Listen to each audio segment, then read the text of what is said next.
Magandang umaga po. Ako po si Tita V at samahan niyo po akong muli para sa pagbubulay-bulay ng salita ng Diyos. Manalangin tayo. Dakilang Diyos, sa inyo po namin ipinagkakatiwala ang umagang ito. Ikaw, Panginoon, ang patuloy na gumabay sa inyong lingkod at sa lahat ng makikinig ngayon. Nawa ang inyong pagpapala ay tanganan namin palagi sapagkat kami inyong sasamahan. Salamat, Panginoon, sa pangalan ni Jesus. Amen. I encourage you to watch the complete video and then click and share. Your few minutes may help to rescue at least one soul just this time. Sabi sa text natin sa Luke 10:27, He answered, "Love the Lord your God with all your heart and with all your soul and with all your strength and with all your mind, and love your neighbor as yourself." Noong taong 1991, si Dr. Armour discovered that human heart has 40,000 neurons. It means heart has its little brain. Meron daw munting utak yung ating puso.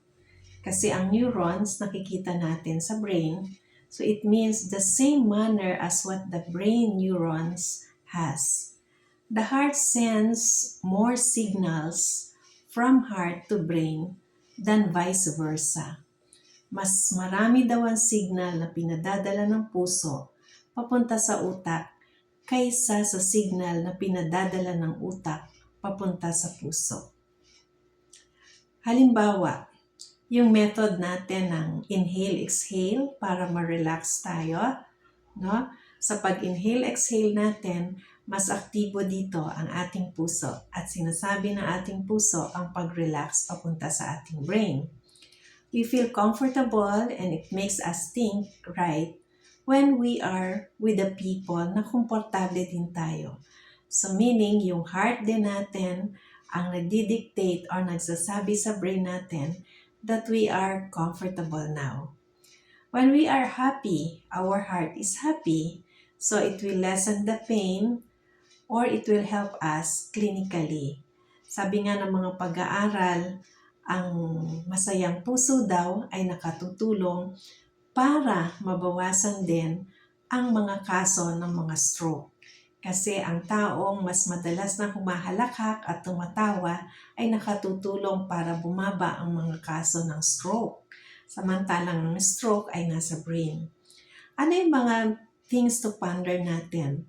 Sabi doon sa ating passage sa Luke 10, love God with all your heart. Kapag sinabing buong puso, mahalin mo ang Diyos ng buong puso, it means loving God without any reservation. Na kahit minsan parang di natin siya nararamdaman, nagpapatuloy pa rin tayo sa ating pagmamahal sa Diyos. Kapag mahal mo ang isang tao, hindi ka gagawa ng mga ikasasama ng loob nito, right? The same manner as we love God. Gagawa tayo ng mga bagay na ikasasaya ng Diyos kasi nga mahal natin ang Diyos. So that's what it means, love God with all your heart. Hindi ka gagawa ng mga bagay na ikasasama o ikasasakit ng loob ng Diyos. In fact, ang Diyos ang unang nagmahal sa atin. At tayo ay nagre-response lamang doon sa pagmamahal na ibinigay ng Diyos sa atin. Second, love God with all your soul. Mahalin mo ang Diyos ng buong kaluluwa. Offer your whole life. Ibig sabihin kasi nito ay yung soul natin, yung being natin, yung buong buhay natin. Gusto ng Diyos na isuko natin ang ating buong buhay sa Kanya. It means 100%. Ibigay natin ang buong buhay natin sa Diyos. Kaibigan, ang iyong buhay ay galing sa Diyos. Ang buhay mo, ang buhay ko ay galing sa Diyos, ang buhay nating lahat. Gusto ng Diyos na tayo ay merong open communication sa Kanya through prayers and reading the Bible. Kasi gusto ng Lord na bigyan ng gabay ang ating buhay. Kung mahal mo ang Diyos, iingatan mo ang iyong sarili. Yun din ang isang kahulugan ng pagmamahal. Love God with all your soul. Sapagkat ang iyong katawan, ang katawan ko, ang katawan mo, ang katawan nating lahat ay galing sa Diyos. Ang buhay natin ay galing sa Diyos. Hindi ka gagawa ng bagay na ikasisira ng iyong katawan, ng iyong buhay, or ikapapahamak ng iyong katawan o yun ng iyong buhay, at lalong-lalo na ng iyong kaluluwa. Kasi kung mahal natin ang Diyos with all our soul, gagawa tayo ng bagay na hindi ikakapahamak ng ating kaluluwa. Minsan nga nakakalungkot, no? Naalala ko tuloy yung wildfire when one of the nominees or awardees ay nagpasalamat sa devil instead of thanking God for the rewards na na-receive niya. Now, love God with all your strength. Yung buong lakas natin. Mahalin natin ang Diyos ng buong lakas natin. Recognize God as the only source of your strength. Sabi nga ni Apostle Paul sa aklat ng Corinthians, sabi niya, when I am weak, then I am strong. Because God is the only source of our strength. Pinagmamalaki natin ang kalakasan ng Diyos, hindi ang sarili nating kalakasan. Pinagmamalaki natin ang ating buhay, hindi ipinagmamalaki natin na ang Diyos ay buhay sa atin, hindi ang ating sarili. Nasa gitna ng ating mga kahinaan, ang Diyos ang ating kalakasan. Ang iyong talino, ang iyong ganda, ang iyong lakas, ang iyong kakayanan, lahat ng meron ka dyan sa iyong katawan, sa iyong buhay, gawin mo ito to give glory or gamitin mo ito to give glory to God. Love God with all your mind. Nais ng Diyos na lagi natin siyang iniisip sa lahat ng sandali ng ating buhay, kasabay ng ating paghinga. Sa iyong pagising sa umaga, sa pagmulat ng mata, unahin nating isipin ng Diyos sa halip na isipin ang mga problemang nakatulugan na natin ng gabi, na sa pagising natin sa umaga ay nariyan pa rin ang problema.